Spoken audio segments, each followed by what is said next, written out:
morning. I'm meteorologist Dave Epstein. It's Thursday, the 8th of January. Let's get to the weather wisdom for today. Sunny skies today, temperatures in the low 40s. Yesterday it was interesting. I was inside looking out at the rain and then watching it started freezing the trees. And then I was looking and I was like, are those snowflakes? And then sure enough, everything just briefly changed over to this period of wet, big flakes. And I was like, the column, the sort of slice of air from the ground up must be cooling. So I went to the mesoscale map, which looks at small area. And sure enough, there was a little air below pressure that developed off the coast of Maine yesterday. Not well forecast. The counterclockwise circulation pulled some cold air in, and we briefly changed over to snow yesterday afternoon. So kind of interesting. Basically big wet flakes across the area. That's why, if you're wondering.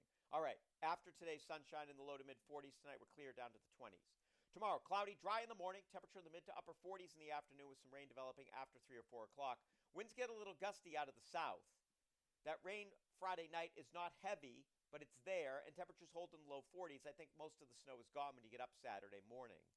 Saturday, cloudy, dry in the morning. We're up near 50 in the afternoon. Winds flip around to the east as low pressure moves right across southern New England and brings another round of rain Saturday night.